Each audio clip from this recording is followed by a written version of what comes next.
So I was introduced, I'm a grad student at Arizona State University. I'm in the Canine Science Collaboratory. We do research all about dogs. And my particular interest is in shelter dogs. So this research that I'll be presenting, along with another study, has been what I've been carrying out for the past 3 years or so. So we'll get started. One of the things that I'd like to do in the talk is that if you have any questions, please ask them. We'll take them along the way so that you guys stay engaged, and if you have any questions, you're not lost or bored by the end of it. Okay, so dogs in animal shelters. We have about 83 million dogs in the US, and the thought is about 1/5 of those have been adopted from shelters. That works out to roughly about 1.5 million dogs a year. If we take a look at an older study that was done right around 2000, we see that of a survey of over 175 shelters, the dogs were entering a shelter and they were there for about 10 days. At that time, the survey found that half of them would be euthanized at that point, where the remaining were either adopted or redeemed by their owner. Today, the situation is, I think, a lot better. We have less dogs entering shelters, about 4 million, and a little over 30% are euthanized. I think we can agree that this is a better situation than it was about 15 years ago, but I also think that we can agree that we could do better, and that's what we'll talk about today. So, one of the things that I love about dogs, one of the many things why I do my research, is I love how different they can look. It's pretty amazing to think that this dog and this dog are part of the same species. Like, how cool is that, right? A dog so big that he can stand on his hind legs and tower his owner, and a dog that's small enough to stand on 4 cheeseburgers. So we have dogs looking different, but we also have selection for jobs with us. So you guys see down there, there's a border collie. The border collie is herding sheep. That's one job dogs can have. Dogs can also help us in hunting, livestock guarding. So we have dogs that do jobs for us. So along with that selection, we have expectations then about breed-specific behaviors. We see a certain type of dog, and we expect a certain type of behavior out of them. So in other talks, perhaps you have heard that appearance is quite important in adoptions. And this has been borne out in a lot of different studies. In a study by Emily Weiss and her group at the ASPCA, they found that appearance was the single most important reason as to why somebody chose their dog. And from our own lab, when potential adopters were given photographs of dogs, and they didn't know the outcomes of these dogs, even though these dogs one group had been euthanized and one had been adopted, potential adopters rated dogs that had been adopted as more attractive than dogs that had been euthanized. And this sort of interest in appearance of the dog, that has played out in other countries. This is from the Czech Republic. It looked at 2 different shelters, one in an urban environment, one in a more rural environment, and we see that appearance is very important into why people choose the dog they do. So along with appearance, we have the importance of breed. And so there's a couple studies here we can chat about. This one is from Clevenger and Case. It was done in the early 2000s out of UC Davis. And in this study, again, they found that one of the most important factors in adoption and euthanasia was the breed of the dog. That pit bulls, Rottweilers, and Chows had higher euthanasia rates compared to other breeds. This should surprise pretty much no one in the room. So, we find from our own lab that when Sasha Probopova, that's the first author there, carried out a study at a municipal shelter in Florida, that breed was correlated with adoption success and how long the dog stayed at the shelter. So we have this, okay, I'm gonna use the pointer thing here. We're gonna try this. Oh my God. Okay, yes, it did it. Okay, so we find here that the fighting breed category, that comprised 85% were pit bulls, but we also had bulldogs in that group, boxers, Shar-Peis. They had the lowest adoption success, you see there, just a little under 50%, and the second longest length of stay. So does anybody have any questions about those studies? Right, okay, so the next 4 studies that I'm going to present, which has been my master's work, was recently published in PLOS. PLOS is an open access journal, so you can take this name, Google it, and you'll be able to download this paper and have details to all of these studies in case you want to bring it back home. Okay, so our first study We'll just jump into it and I'll show it to you. So in our first study, we had participants take a look at these 3 photographs. And what breeds of dogs are these? Exactly. So they saw, you guys are totally up this morning, way to go. Sarcastic. Okay, so, participants were shown these 3 photographs one at a time. And then they were asked these questions. I would feel comfortable approaching this dog. This dog looks smart. This looks like an aggressive dog. This dog looks friendly to me. This dog looks difficult to train. And if circumstances allowed, we wanted to control for the fact that sometimes people want a dog but can't have it, I'd consider adopting this dog. So these were the questions that they were asked, and we gave it to them on a 6-point scale from strongly disagree to strongly agree, and there's no neutral option, so they have to make a choice. So what did we find? Did participants view the breeds differently? Do you think that they did? You guys are on it now. All right. So we found that the pit bull was perceived unfavorably in all of the characteristics compared to the border collie and lab. And this is particularly evident in the question about aggressivity. That trait, which we've seen again in other studies, that this really is a differing point amongst breeds and how people perceive dogs. So that was one of the findings from the first study. So if we think back to some of the studies I just showed you about breed, we know that certain types of dogs, certain breeds of dogs, stay longer in shelters, like pit bull type dogs, and that in our last study, the pit bull was perceived unfavorably compared to the other breeds of dogs. How does this interplay then with how we label dogs in animal shelters? So, how do we typically do breed identification at the animal shelter? How do we figure out what breed a dog is? Okay, good. Right, so most often we're going to be determining the breed of a dog based on how he looks, maybe a little bit of behavior.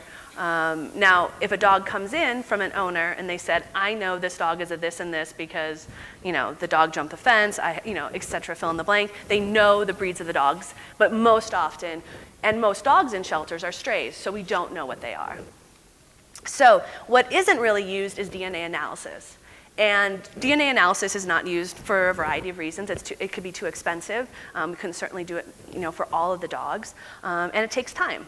But this is an option, and one of the common ways to do DNA analysis is by the wisdom panel. You guys have all heard of the wisdom panel? Yep. All right. So I'll be talking about the wisdom panel later. That's a study we just wrapped up, and I'll be sharing those data with you. But typically, how the wisdom panel is done is you get a breed report, and so this heart at the bottom, as goofy as that is the dog, okay? And so we have the parents, the grandparents, and the great-grandparents.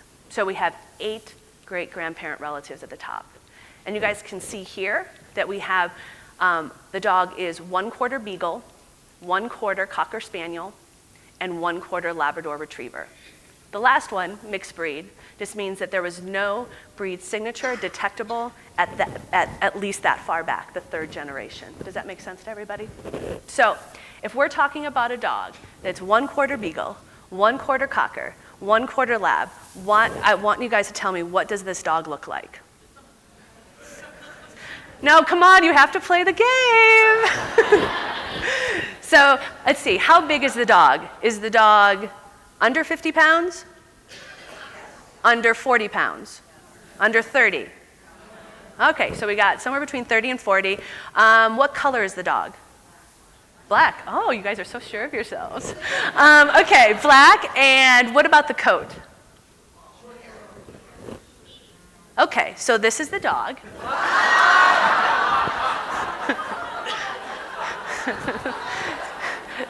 This is Bruce. Bruce is about 2 years old. He's 22 pounds. And if he came into the shelter, what would each of you think, or what would you label him in the shelter? Right? I think so. Bichon, Poodle, I heard that. If he came into the shelter, I would think Poodle as well. So I want you all to keep that in mind as we talk about some of the DNA research that's been done. So Vicki Voigt carried out a study back, in 2009, and they wanted to compare what the shelter had ID'd the dogs as and what they came back in the analysis. And what they found that 88% of the dogs didn't have the breed or breed mix that had been identified by the shelter. And interestingly, this takes dogs, in Vicky's study, this takes dogs that were adopted at different time points. The interesting thing about this study is that they didn't find a difference if the dog had been adopted as a puppy, when it's like a little puddle and really hard to determine what breeds it is, or if the dog was adopted older. So one of the dogs in that study is this pup over here. And so, again, if this dog came into the shelter, what type or how would you label this dog, breed-wise? Sheltie, Collie, Spaniel. So the shelter had actually labeled it, for those of you that shouted out Spaniel, the dog was labeled as a Cocker Spaniel.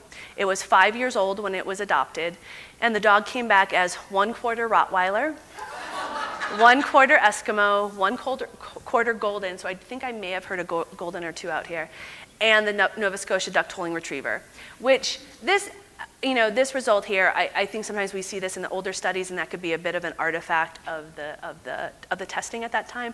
But I think the kind of takeaway about this is that this is kind of challenging. It's hard to know what the dogs look like. And even if we're given more information. So Vicki carried out another study and thought, okay, well, sure, photographs. The shelter had looked at the dogs to determine who they were, but what if we gave people online a survey, a lot more people, we gave them video, just more information, could that help? And again, what we find is that for 14 dogs of the 20 in the study, fewer than 50% were able to identify the breeds that were in the dog's analysis. And so if we take a look at one of the dogs here up at the top, right, most folks, almost 95% of those that responded thought that dog was Dalmatian, right? And in fact, that dog is 1/4 Dalmatian, but he's also an 8th Boxer, an 8th Chow, and an 8th Newfoundland. So I would ask you, does Dalmatian really describe this dog? And in with this pup here, again, most folks, nearly 97%, were convinced that it was a lab. And in fact, this dog is a total Heinz 57. He's Chow, Golden, Gordon Center, and St. Bernard. In this last bit here, of the 20 dogs, only 7 had agreement by 50% or more of the respondents. Only 7. And of those 7, only 3 matched the breeds that were on the DNA analysis. So even when we have inter-rater agreement, that doesn't mean we're right. Does that make sense? And we have this dog over here, just as an example, that most folks, again, we're looking at nearly 80%, 90% of folks thought this dog was a pit bull, and the dog is Chow, French Bulldog, Clumber Spaniel, Dalmatian, Gordon Setter, Great Dane. And in one more study, just to drive my point home, because that's what we do, is that we take a look specifically at pit bulls, which has been a focus of my research. And this was a study carried out by Kimberly Olson and Julie Levy at University of Florida. And again, we see here that 1 in 5 dogs in the shelter were pit bull type dogs, and they were actually missed, right? So 20% of dogs that were actually pit bulls were labeled some other breed. But here's the more challenging part here, is that 1 in 3 dogs have been ID'd as pit bulls, and they didn't have those breeds in the analysis. Okay, so does anybody have any questions about these studies? No? Okay. Yeah. Yeah. How accurate is a DNA test? I know. I always get this question. I feel like I should pay you all because you come to the study. And so I think that as I kind of mentioned earlier, and that some of Vicki's earlier studies, the technology of DNA testing continues to get better. We identify more SNPs, and there are like a million SNPs, and the dog genome has 25,000 genes, which is pretty similar to our own. And so I think, is it getting better, and could it get better? Yes. But I think that in terms of identifying dogs of purebreds, right? So we talk about an F1, a dog that's this and this, and then that. that accuracy is typically over 90%. And as the dogs become more mutts, the accuracy goes down. But one thing I want you to consider when we talk about accuracy is that the technology of DNA testing is going to get better, and it continues to get better. But we're not going to develop any special eye skills, X-ray vision, that helps us identify breeds. And mostly what we're seeing here that I've showed you in this previous research and my own research is that dogs are far more complex than we're even imagining. Does that answer your question? Okay, cool. Okay. So the second study then we set up, because of the kind of wealth of DNA research, is that we wanted to see what would happen when we looked at dogs that had been labeled as some sort of pit bull breed and compared their lengths of stay to dogs that had been labeled some other breed. And also, what would happen if we just showed folks photographs of these dogs and asked them to rate their attractiveness. So how we set up this study was that we looked at photographs of dogs that had been adopted from Arizona Animal Welfare League over about 3 years or so. And we looked at dogs that were labeled some sort of pit bull breed. So that could be American Pit Bull Terrier, American Bulldog, whatever they called the dogs at the shelter. And then we found matches for these dogs, and we called them lookalikes. And so the lookalikes looked physically similar to them, same color, same coat, and we also matched them on how old they were and their body weight. And this is strictly by labeling. I don't want to confuse the point that these dogs were DNA tested. They were not. We're simply looking at this is what a person called them at the shelter and looking at their outcomes. So we're going to play a game now. And so we have some of the matches that we used in the study. So we have a dog here, number 1 and number 2. What dog do you think was labeled by the shelter as a pit bull? So that was 1. This was a shepherd. Let's look at 1 or 2. Good job. This was a lab German Shorthair Pointer Cross, obviously. 1 or 2, but please note how closely we match their lips. Isn't that lips really good? All right, 1 or 2? Good job, okay. That was a boxer on the top. All right, now it's gonna get harder because we've warmed up. 1 or 2? 2. I told you it was gonna get harder. This is the elusive boxer border collie mix. Very, very rare. Okay, 1 or 2, and this is not the same dog. 1, and that was again a boxer. 1 or 2? Come on, you all. So that's an Australian cattle dog. So I think one of the things that I want for you to consider is that we all come to different conclusions, and even particularly about the same dog, we can disagree. And I want you to consider that as we think about how our dogs come into animal shelters, and it could be that moment, that day, who decides that dog's breed. And it could differ between the two of us, and it likely would. And even if we agreed, it may not be right. All right, so do we think that the pit bulls, the dogs that have been labeled as pit bulls, had a longer length of stay at the shelter? Yes. They did. They waited nearly 3 times as long to be adopted as dogs that have been labeled some other breed. It's okay. The story gets better. Okay, so we see that these dogs stay longer at the shelter. And that kind of surprised us a bit because the dogs looked similar. And so we thought, is it possible that maybe we matched them poorly, that sort of thing. And so we asked folks those same questions we had talked about before about approachability, friendliness, interest in adopting the dogs, to determine the dog's attractiveness. And so basically what we did was we took each answer and then we compiled the composite, and then it was an average, and that was the dog's attractiveness. Does that make sense to everyone? All right. So do we think that the pit bulls and lookalikes were rated any differently? Nope, they're rated virtually the same. So in photographs, without labels, these dogs were seen as different, or seen as the same. Yes? You probably do. But I'll wait. I got all the time.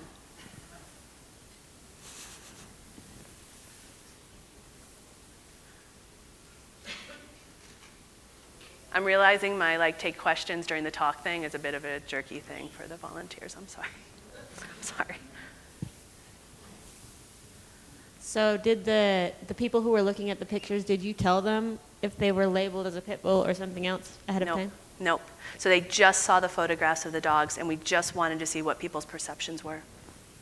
Is it possible that shelters will label dogs not as pit bulls to help with adoptability? Does that happen? Okay. I've never heard of that before. I'm teasing. We actually look at that, so hold that thought, and we'll dive into it in the next study. So, I mean, look at this. These dogs are staying over 3 times as long, yet in photographs we're seeing that these dogs are rated very similar.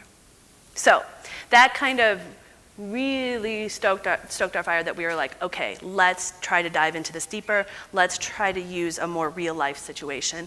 So we gathered videos, and I'll talk to you about where we got those videos. And again, we used the same paradigm, pit bulls and lookalikes. And again, we thought in videos, if folks did not see the labels, they wouldn't differ, and that with breed labels, we would see a difference in attractiveness. So we set up our breed labeling survey. We had 5 matches, so 10 dogs in all. And we initially showed folks no labels, and then we showed them a label of either pit bull or lookalike, and that was based on the match. So if the label American Pit Bull was used, that's what we used. If it was American Bulldog, we used that. And the dog either got its own label or it got its lookalike. Does that make sense? We have a question. Did I hear somebody say no? Okay, I'll answer it. Is your PowerPoint on the app? I don't know. But all of this is in my paper, so you're welcome to download it. That has a lot more information than my slides. And where your paper is in there? My paper is online. You can just download it from Google. Okay, I'd just like to share it with the rest of our Of course, yeah, group, totally. That's so- why I think the paper is actually better, because it has a lot more information, particularly if you're going to be dealing with folks that didn't attend this or may want more information or aren't convinced of this sort of stuff. And does it have the graphics? Yeah. Okay, perfect, Yep. thank you. Yeah, of course, no problem. There was another question, because somebody was like, I don't get what you're talking about. Oh, yeah, for sure. Yeah, no. No, see, it's okay. There's you've got force behind you now. So initially we just showed them, actually, how about I just show this to you? All right, this doesn't matter, whatever. Okay, so here are the videos. They were first shown like this, and we just said available for adoption at the bottom, because we wanted text there, but we didn't want the text to really mean anything. And this was a set of 2 dogs that were matched. So they were initially shown this. There were 10 videos. The videos were randomized. So they got them in whatever order. And then they got the dogs again. But this time, the dog could either have, so for example, in this set, one dog had been labeled a pit bull, the other dog had been labeled a Labrador Retriever. So they could have gotten, depending on the participant, they could have seen this, or they could have seen the reverse. So does that make sense? And they only saw one at a time. So when they saw the videos again, they're only going to see each one of the dogs one more time, and it could have either this label or the reverse. Does that make sense now? Yeah? And it's kind of confusing, so it's my fault that I didn't explain it. Sorry, I didn't mean to touch that. Sorry. Right. Correct. That was the first. So, well, this is what we'll talk about. So, did potential adopters perceive the dogs differently when we used labels? And in fact, not surprising, this should surprise no one in the room, that when we use labels, dogs that were labeled as some sort of pit bull breed were seen as less attractive. Now, what happens when we get rid of the labels? Here's what surprised us. The pit bulls were actually seen as more attractive between these matches. So this definitely suggests that something is going on, and I don't want to pretend like there's not something else going on here. It could be the behavior. They were videos. The dogs could have been behaving a little differently, even though we matched them as well as we could. But that's certainly something. But the label is having some influence here. So then we took a look at, well, what happens if we look at the same exact dog, unlabeled, and then give them the pit bull label? We see the same exact dog is seen as less attractive when he has no label, when he's given the pit bull label as no breed label at all. And to your question about the look-alike breeds, so when we say look-alike breeds in these videos, we're using Labrador Retriever. We just group them together and call them look-alike, but they're getting Labrador, Hound, etc. No difference. So this idea that potentially these labels of other breeds are disguising the dogs, I don't know if that's really working in the way we think it is. Again, this is one study, but I think it's something to consider, that if dogs look certain ways, I think folks are going to recognize it. Okay, so any questions about that? All right, so we're going to go into our last study of this paper. And probably many of you have heard of Orange County Animal Services. Yes. Are you there? Yes. Awesome. Well, I could not have done this without you guys, so thank you. So back in 2014, they decided to get rid of breed labels. And that was for a lot of the reasons that maybe your shelter is thinking about getting rid of breed labels or have had conversations about it. They weren't quite for sure what the dogs were. They thought it could be negatively impacting adoptions. Am I portraying that correctly? All right, cool. And so they got rid of breed labels. And this was pretty excellent for us. We had been doing these studies in succession, and we were trying to figure out, well, what are we going to do for this next study? We certainly aren't going to label dogs as a certain breed that we know has a negative perception and could influence its adoption. Like, that's not ethical. And then Orange County decided to get rid of their breed labels.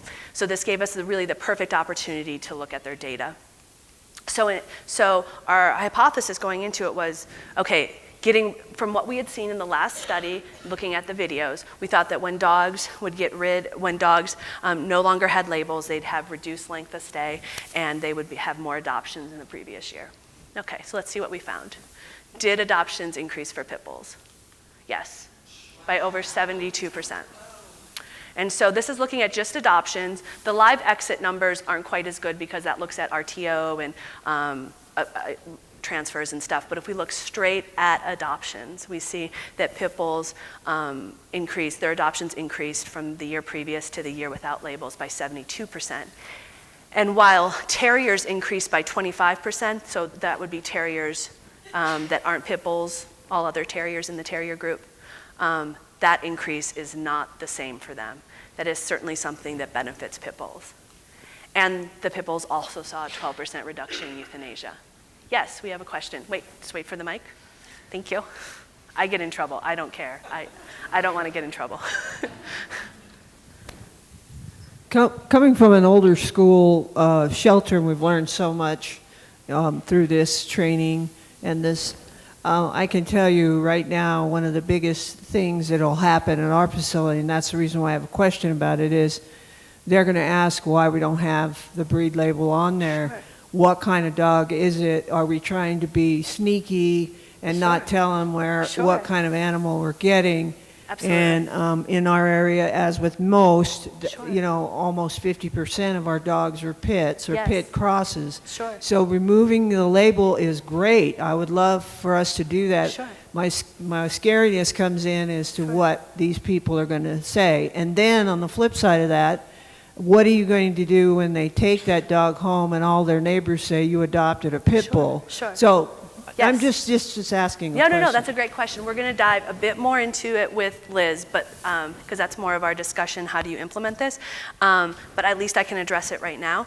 And so I think one of the things that I think happens with breed labeling is that the labels, the primary, secondary, is put on the kennel card. And it is a foregone conclusion to the adopter. This is what the dog is. There is a very, very pervasive myth that we can look at a dog and know what it is, and it is just wrong. And as we continue to perpetuate this myth by using it in animal sheltering, I don't think we're ever going to get away from saying you can't look at a dog and know what it is. And I think by getting rid of breed labeling, we have this opportunity to have conversations with adopters. And that's something that maybe I've been in sheltering for a while, so I was involved in animal sheltering before I got into grad school. It's why I went to grad school. And I think that there was a time in sheltering that conversations weren't part of the way we operated. There were a lot of animals, but I think in my opinion, I think we have an opportunity here that we can change the way we do things. And when an adopter comes up to you and says, yeah, but what is he? And we can say, well, he looks like a this and this, but we're not sure because we can't look at dogs and know what they are, but let me tell you about his behavior. And that is a conversation we get to have now if we open it up and get rid of breed labels. But we'll talk more about it, so it's fine. Okay. So what about adoptions of other breed groups? And this is a particular question for our lab because we're looking at interventions to try to help dogs in animal shelters. And if you help one group, is that at the detriment of another group, right? We only have so much time, et cetera. In fact, every single group benefited from getting rid of breed labels. Now, certainly the terrier group, 60%, that encompassed pit bulls, benefited the most. And there were certainly other things, the folks at Orange County can tell you about this, that there were other things that were going on at the animal shelter. They had increased advertising, although the photographs that were on the website had remained for quite a long time, I think about 3 years before this came into play, right? And so they were excellent photographs, but there was some additional advertising, and also the shelter had expanded how long they were open during this time. So I think that there are other influences in play here. I don't want to say it's just the breed labeling, but I think you can see the effect that it had on pit bulls suggests it's not just about keeping the shelter open longer. Okay, so what about length of stay? Again, we see that every group benefited and had reduced length of stay when breed labels were removed. And particularly for pit bulls, we see that their length of stay reduced for 1 whole day. Yeah, we have a question up here.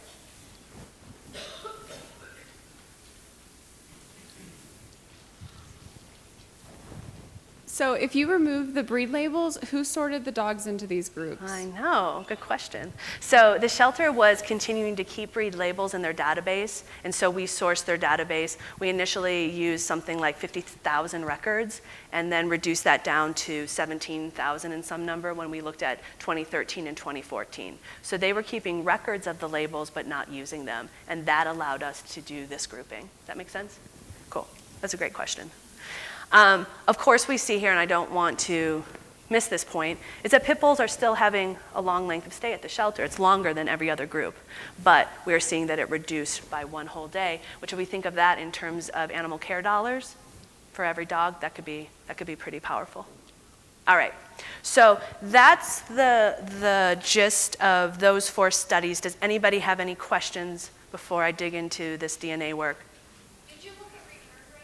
We did. So the challenge, we looked at return rates, but the way in which Orange County, thanks Sherry for the question, we did look at return rates at the shelter, and we didn't see a difference, but I wasn't completely convinced because they only do a 30-day length return policy, and that was hard. I don't think that it accurately captures it if the dogs were returned. We also looked at bite quarantine. In some way, did bites change? But they didn't either. Thanks, Cherry. That's a good question. Yeah, wow. Yes. Wait, what?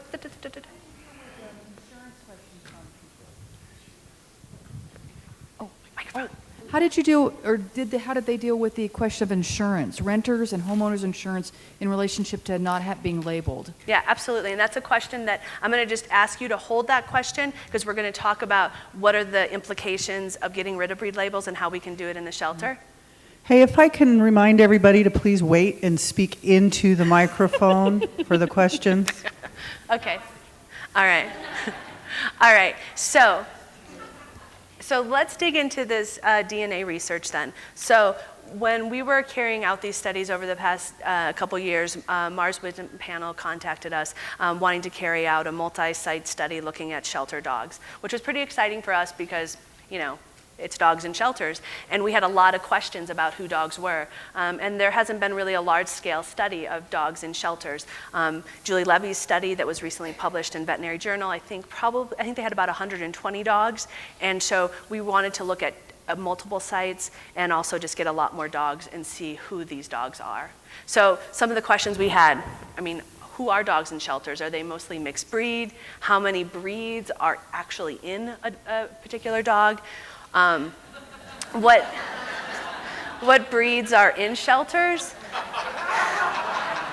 And thank you so much for laughing. It really makes my day. And are there actually any purebreds in shelters? Because what do we hear about purebreds in shelters? Does anybody know where that came from? I know, it's this thing we say. So I've tried to track it down as well, but I don't think it was actually related to genetics. I think it was related to the way that dogs look. So anyway, all right. So we tested over 900 dogs at 2 sites. Again, we're quite thankful that Arizona Animal Welfare League and San Diego Humane Society. Is anybody from San Diego here? No? Okay. Very grateful that they carried out these studies with us. They encompass somewhere between 9 months and a year for both of these sites, so we're very grateful. So here's this very interesting, amazing finding. Here's how many breeds we were seeing at the shelter. So when I say unique breeds, I'll explain this. Unique means that a dog that, say a Labrador, that's from show lines is going to be different than a Labrador that's from field lines. Or that a Chihuahua that has a lineage back to the UK is different than a Chihuahua that's from the US. Those would be 2 different Chihuahuas, 2 different labs. Does that make sense? Now that's seems sort of silly to us. So we group them as defined breeds, meaning that would be one lab, Chihuahua, Border Collie, etc. And what we find here is that there's roughly about 100 different breeds at the shelter at both sites. I mean, isn't that in itself amazing? Are we really thinking that shelter dogs are this complex and interesting? And I don't think that when we're labeling dogs, I mean, that's like millions of possibilities that a dog could be. Imagine 8 great-grandparents and you're holding 100 different breeds. I mean, that's like something that we can't even calculate in our heads. So the dogs are a lot of different breeds. We saw, now these 2 sites are, I want to say maybe 600-700 miles apart, and yet we find that over 80 breeds were shared between the 2. So that in itself is, I think, pretty interesting. We found that dogs were purebreds, and they range from being a purebred up to having 5 breed signatures in their DNA analysis. And when I say plus, that means that we also identified mixed. And we don't really know if that's another breed or not, so we use it as a plus. Does that make sense? Okay, here's interesting fact number 1. Look how little amount of purebreds there are to both of these sites. In Phoenix, 2.4% of the dogs. 11 dogs of the 459 we tested were purebred, and 34 dogs, 7.4% of the dogs at San Diego. That is much less than the 25% that we're thinking. And I think for the purposes of talking about breed labeling, most of the dogs, over 3/4 of the dogs, were more than 2 breeds. So meaning that 3/4 to 80% of the dogs would not even fit into the labeling system we currently use in sheltering. That dogs that were only 1 or 2 breeds made up roughly 14 to 15%. These are the dogs that would work in our current labeling system, but most of these dogs would not. So, what are the top 5 breeds? What are we thinking are the top breeds? Oh, I have something special for the Labrador person. All right. We have most of the dogs in the study were mixed breed, that they had some breed signature relative beyond 3 generations, and we couldn't even identify. That was a lot of the dogs. So if you take that away, we have pit bulls, Chihuahuas, poodles, and then depending on the site, we had German Shepherd or Boxer. Here's the interesting thing. Only 8% of the dogs had at least 1 lab relative. So for all of that thinking that there's a ton of lab mixes in shelters, at least at these 2 sites, we are not seeing that. And so what if they did have one of those breeds that I mentioned, pit bull, Chihuahua? Roughly we're seeing that the average amount of that breed that's detected, and when I say pit bull type, that is actually kind of an amalgamation of Staffordshire Bull, American Staffordshire, American Bulldog, Bull Terrier, Miniature Bull Terrier. We lump them all together because that's what the public likes to do as well. So we wanted to run with that sort of perception. And so we see here that, for example, at San Diego, that if the dog had pit bull in its lineage, that likely that made up a little under 50% of the breed, or of the dog. But most of the time, we're operating somewhere in the 30% range. That on average, one breed one specific breed is only contributing about 30% to the dog's individual breed heritage. So, I think that's something really interesting to consider, that these dogs aren't typically 1 or 2 breeds, but they're more. And how do we talk about dogs that are more complex than 1 breed, 2 breeds, 3 breeds, 4 breeds? Okay. So one last sort of interesting tidbit we have is that we looked at the matching rate, right? We've looked at previous studies that looked at the way in which people identified the dogs and what came back with DNA analysis. And so again, previous studies have found that less than 20% are ID'd correctly. And that's the previous dog that we said was that had been ID'd as Cocker Spaniel and in fact was Rottweiler Eskimo.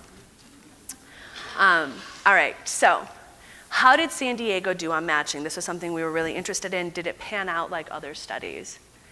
So this was actually pretty awesome, that on average, that essentially half of the time, the shelter was getting 1 breed right, say the primary breed, or even if we used any breed in the dog's top 3 or 4 breeds.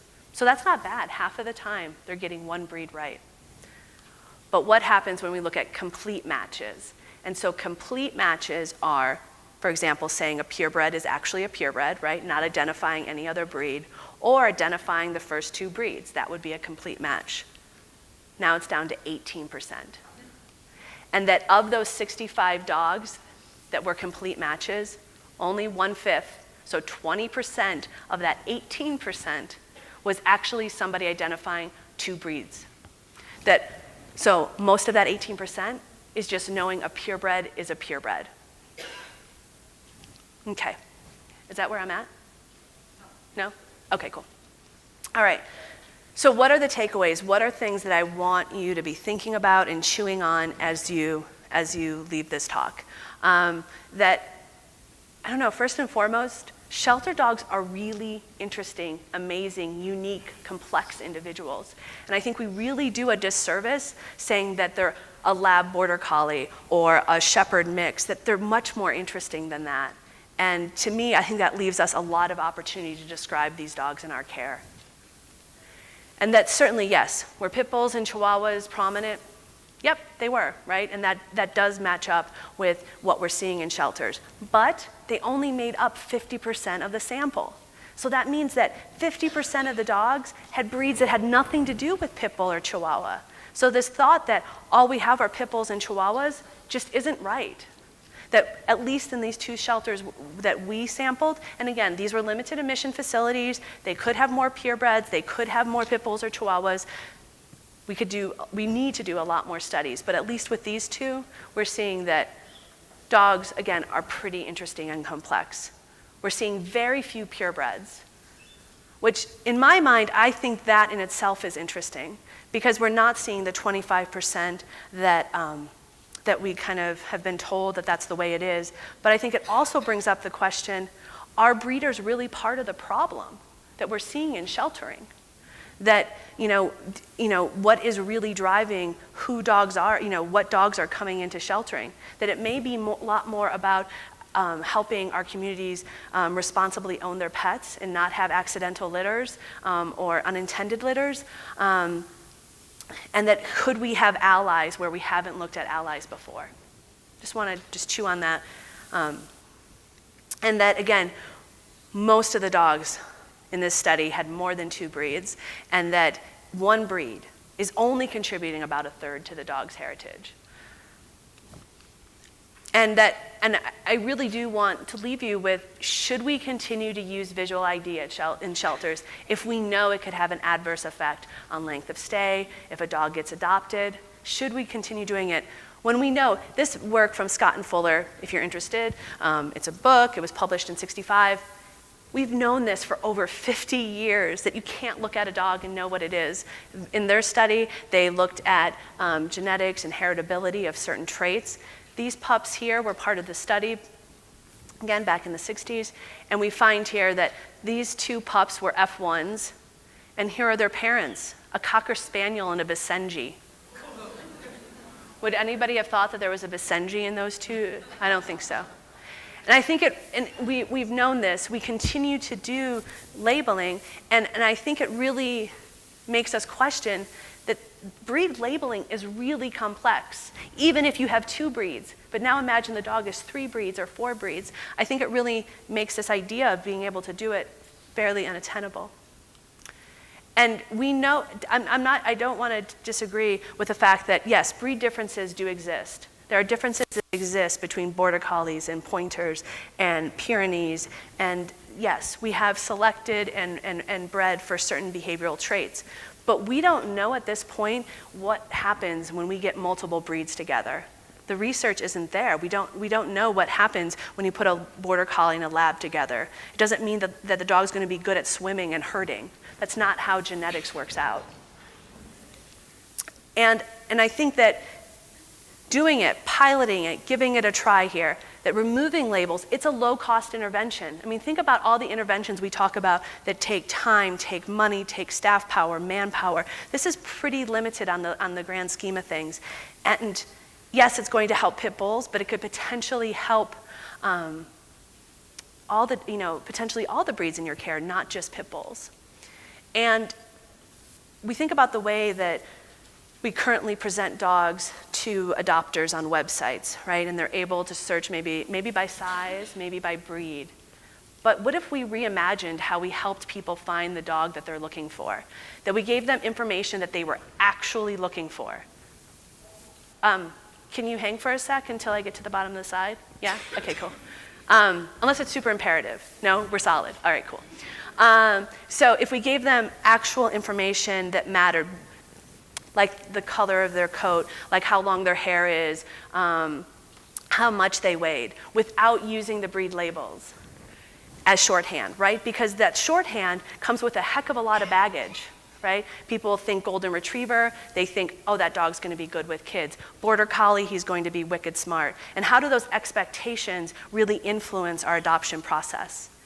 And most dogs in the shelter aren't purebred, they're not 2 breeds, so even the process that we're currently using with the labels, even if we do know who they are, aren't going to be able to describe them.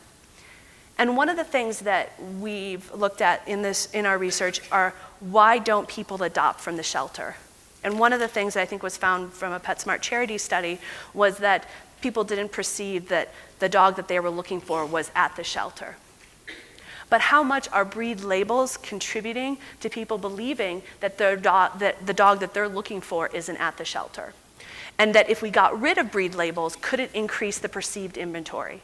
And what I mean by that is, you're walking down the aisle, you're looking at different dogs in the kennel, and maybe what I perceive as a Cocker Spaniel to somebody else may be a Springer. Or, fill in the blank. We can think about any dogs that could be perceived as one way or another way. And if we get rid of breed labels, can we get out of the way of the adopter and let them have the experience in the shelter that they can find who they're looking for? And I bring this up because of my parents. And they, a few years back, adopted a dog. And when I was growing up, we had a rat terrier. You guys know how small rat terriers are, right? Tiny. And Phoebe was about, 20 pounds or so. And she was white, had a brown spot, cute little ears. And when she passed, my folks wanted to get another dog. And I was very happy they went to the animal shelter. We've never gotten a dog from the shelter before. And they adopt the dog, and they call me up and they say, Lisa, we got a dog. She looks just like Phoebe, because I adored Phoebe. And we can't wait till you come home for Christmas. She's awesome. So I get home, I open the garage door, and here comes out like a Staffordshire Bull Terrier running towards me, which I was excited about. And I said, wow, that doesn't look very much like Phoebe. And they're like, no, she's white, she's got the brown spot. So I think, I really think that, what happens when we get out of the way and we allow the adopter to find who they're looking for? Maybe it's a dog that they had from childhood, maybe it's a dog that just passed. And I think, I really want to stress that getting rid of breed labels, we still really want to focus on what the behavior of these individual dogs are. And I think that we definitely need to understand more about how the behavior in the shelter is related to the behavior in the home, because that is a nut we have not cracked yet, that we don't quite know what we see. And I think we definitely need to put more energy behind some sort of evaluation, assessment, fill in the blank. But I think by removing breed labels, we have space now in this conversation with adopters that we can shift it towards the individual dog and their behavior and improve our adoption and matchmaking abilities. So that's it. And if you guys have any questions, I'm happy to take them.